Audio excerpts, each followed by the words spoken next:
Hai, aku Lisa. Pernahkah kamu membenci seseorang dengan sepenuh hatimu? Bagaimana jika itu ayahmu sendiri? Butuh waktu 10 tahun untukku memaafkannya, lalu dia pergi. Hari ini aku berumur 18 tahun, hari yang tidak akan pernah aku lupakan. Ketika aku berumur 6 tahun, aku mulai sekolah. Segalanya terlihat keren. Aku tahu banyak anak tidak suka sekolah, tapi aku suka. Ayah akan mengantar jemputku sekolah dan ibu membuatkanku makan siang yang enak. Sepulang sekolah, aku berlatih dalam grup pemandu sorak. Walaupun ibuku selalu menentangnya. Karena dia pikir ini akan sedikit sulit untuk anak kecil sepertiku dan aku bisa melukai diriku sendiri. Jadi ini adalah rahasiaku dan ayah. Ayah akan membelaku dan mengatakan kami pergi ke bioskop sehingga ibu tidak tahu. Ayah selalu mengatakan aku memiliki masa depan yang cerah. Aku pun berlatih diam-diam. Pada ulang tahunku ke-7, ayah memberikanku sepasang pom-pom dan aku harus menjelaskan pada ibu. Awalnya ibu sangat marah. Lalu aku perlihatkan beberapa atraksi dan dia pun menangis. Katanya kami melakukan hal yang benar, yaitu tidak mendengarkan larangannya. Kami adalah keluarga yang bahagia, namun segalanya berubah. Ayah mulai pulang telat dan dia sedih sepanjang waktu. Ayah dan ibu mulai tidur di kamar berbeda. Mereka tidak bertengkar, tidak tertawa, dan berpelukan atau menggoda satu sama lain seperti sebelumnya. Aku tidak mengerti apa yang sedang terjadi. Akhirnya aku berulang tahun ke-8 dan segala yang aku inginkan adalah ayah bisa lebih dekat pada kami dan mencintai ibu dan aku seperti sebelumnya. Tetapi sehari sebelum ulang tahunku, ayah tidak menjemputku sekolah. Aku menunggunya selama 1 jam, kemudian pulang ke rumah sendirian. Lalu aku melihatnya berjalan di depanku dengan seorang wanita yang aku tidak tahu. Dia berhenti untuk mencium dan memeluk wanita itu di persimpangan, lalu wanita itu pergi. Ayah tidak melihatku. Aku menyaksikan semua itu. Ayah sudah berbohong kepada kami. Dia menyukai wanita lain dan terus menemuinya diam-diam. Aku berlari ke arahnya dan berteriak pengkhianat padanya. Lalu berlari pulang ke rumah. Di rumah aku mengunci diriku di kamar dan tidak mau berbicara lagi. Ibu mencoba menjelaskan bahwa mereka memutuskan bercerai beberapa waktu lalu. Mereka tidak bertengkar, dan ini terjadi begitu saja. Mereka ingin memberitahuku setelah pesta ulang tahunku supaya aku tidak bersedih di hari itu. Ayahku meninggalkan ibu demi wanita lain. Aku membencinya dan menolak untuk memahaminya. Hari berikutnya adalah pesta ulang tahunku ke-8. Ayah memberikanku sebuah kado, tapi aku melemparkannya dan mengatakan jika dia tidak ingin bersama kami, dia harus pergi dan jangan pernah kembali. Kami tidak membutuhkan seorang pengkhianat. Ayah ingin mengatakan sesuatu, tapi aku pergi ke kamar lagi dan menutup pintu. Aku menangis karena aku sangat sakit karena ayah berbohong kepada kami dan mementingkan wanita lain. Selanjutnya rasa sakitku berubah menjadi kemarahan. Aku menyadari bahwa aku tidak akan berbicara padanya lagi dan tidak akan memaafkannya karena meninggalkan kami. Di suatu sore aku mendengar ayah datang mengunjungiku. Tetapi aku lari ke kamar dan mengunci pintu. Lalu ayah berhenti datang. Dia hanya menelpon beberapa kali. Ibu selalu menawarkanku untuk berbicara dengannya lewat telepon, tapi aku selalu mengatakan tidak. Ketika aku berumur 9 tahun, ayah muncul kembali. Tapi kukatakan pada ibu, jika aku melihatnya lagi di depan pintu kita, aku akan melarikan diri. Setelah itu aku tidak akan pernah melihatnya lagi. Dia pergi, menghilang dari hidup kami. Akhirnya aku tenang.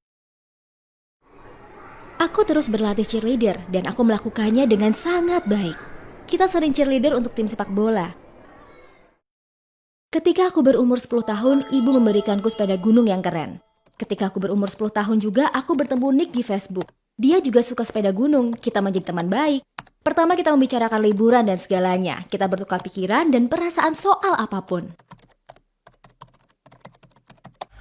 Ketika aku berumur 11 tahun, aku pertama kalinya ikut lomba pemandu sorak. Tim kita juara 3. Tapi untuk pemula, ini hasil yang luar biasa, kata pelatih. Aku mulai berlatih lebih giat, dan tahun berikutnya kita menang. Kita penuh persiapan untuk musim selanjutnya, dan rutinitas kami sangatlah padat dan kompleks. Kami benar-benar menginginkan hasil yang maksimal.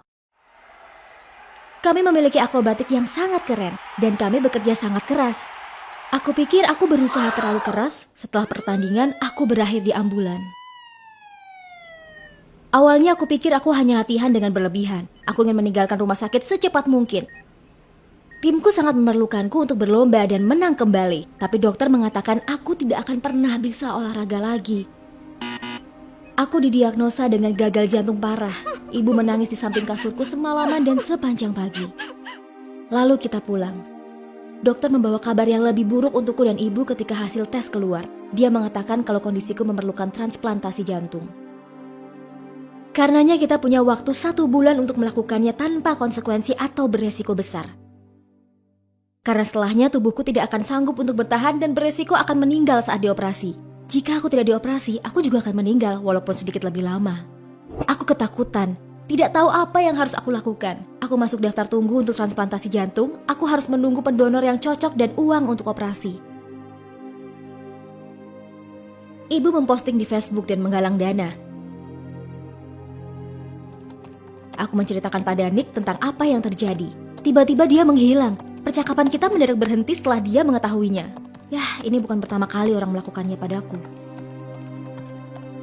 Awalnya aku sangat marah karena dia pergi. Tapi aku tidak punya waktu untuk itu. Karena hidupku menjadi sangat buruk. Pemeriksaan rutin, tes darah, kontrol ke rumah sakit, kita tidak punya harapan. Sebuah keajaiban kita mendapatkan uangnya, tapi tidak ada pendonor.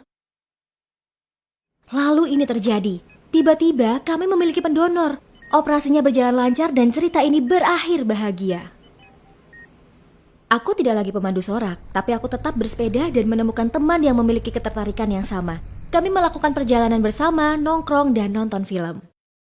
Hidupku kembali lagi, orang jahat sudah pergi, dan aku bertahan. Ayah tidak pernah muncul lagi, ibu tidak bersama lelaki lain. Sangat menyedihkan, dia merusak hidupnya dan merusak keluarga kita yang bahagia. Jika dia tetap di sini, ibu tidak akan kesepian. Dan aku pun tidak akan merasakan sakit yang menghantuiku bertahun-tahun. Aku tetap membenci ayah, tapi berhenti menceritakannya pada ibu. Setiap ulang tahunku, aku menuliskan surat padanya, di mana aku menyalahkannya untuk segalanya dan memintanya untuk kembali pada kita. Aku tidak pernah mengirimkan satupun suratnya.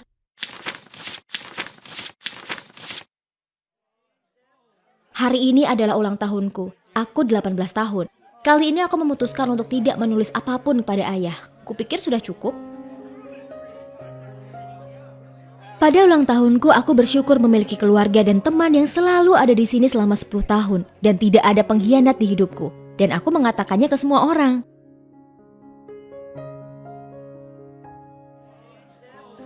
Lalu ibu berdiri dengan membawa sebuah amplop di tangan. Katanya ini hadiah yang penting dan sudah menungguku untuk bertahun-tahun dan harus kubuka sendirian.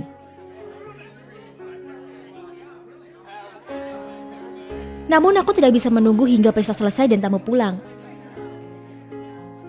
Aku lari ke kamar untuk membuka amplop misterius berisi surat yang mengatakan, "Hai Lisa, ini ayah. Aku sangat merindukanmu. Selamat ulang tahun ke-18.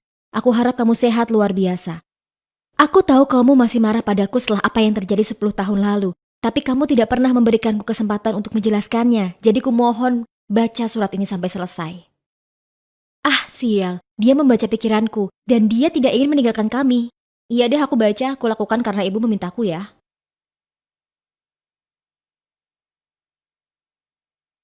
Aku terus membacanya. Ketika kamu 8 tahun, aku meninggalkanmu dan ini karena satu-satunya jalan. Setengah tahun yang lalu, aku dan ibu sadar kalau kita tidak saling mencintai satu sama lain seperti sebelumnya. Aku bertemu cinta monyetku dan kami jatuh cinta lagi seperti remaja. Ketika aku mengetahui dia sekarat karena kanker darah, aku ingin untuk menghabiskan waktu sebanyak-banyaknya dengannya dan sebisa mungkin. Ibu dan ayah berencana untuk berpisah ketika kamu lebih tua, tapi ini terlalu cepat. Kamu belum siap untuk menerima situasinya.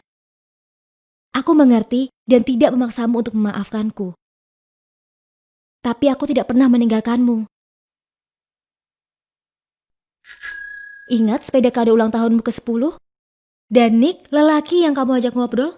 Maafkan aku, itu adalah aku. Ya, aku berpura-pura karena kamu tidak akan bicara padaku. Ibumu tahu, jangan marah padanya. Dia mencintai dan mendoakan. Aku pergi ke setiap perlombaanmu dan hadir ketika kamu dibawa ke rumah sakit. Ibumu dan aku mulai mengumpulkan donasi untuk operasi, aku menjual mobil dan rumahku. Sekali lagi aku ada di dalam situasi di mana seseorang yang aku cinta berada dalam masalah besar.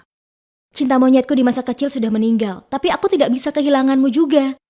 Ketika ibumu mengatakan dia berpikir untuk memberikan jantungnya jika tidak ada pendonor, aku memutuskan seharusnya itu aku yang memberikan jantungku kepada orang terpenting di hidupku. Iya, ini jantungku yang berdetak padamu, Lisa. Inilah kenapa Nick tidak berbicara padamu dan aku tidak mengganggumu dengan kehadiranku. Aku mulai dekat denganmu. Yang kuinginkan aku akan selalu bersamamu dan aku harap kamu mengerti dan memaafkanku. Aku mencintaimu selalu. Ayah. Aku menangis. Bertahun-tahun aku salah. Ayah mencintaiku dan aku keras kepala menolak untuk mendengar apapun. Aku terus menulis pesan kemarahan dan menyalahkan, bahkan dia tidak bisa membacanya sekarang. Kuharap aku dapat berbicara dengannya sebelum ini terjadi. Aku harap ayah mau menerimaku dan mencintaiku apa adanya. Dan ternyata itulah yang dia lakukan selama ini. Itu aku yang mendorongnya pergi dan tidak ingin melakukan apapun dengannya. Aku tidak bisa mengubah masa laluku, tapi aku tahu kalau aku tidak mau membuang waktuku dengan merasa terpojokan dan marah. Aku ingin hidup dengan bahagia, merasa bersyukur kepada ayah karena memberikanku kesempatan kedua untuk melakukannya. Terima kasih ayah, untuk jantungmu yang sekarang berdetak di dalamku. Apakah kamu pernah merasa marah kepada keluargamu dan tidak bisa melupakannya dalam waktu yang lama? Jangan lupa untuk subscribe, tekan tombol notifikasi supaya tidak kelewatan video selanjutnya. Jangan lupa untuk like dan bagikan ke teman-temanmu. Aku akan sangat bahagia. Semoga harimu menyenangkan.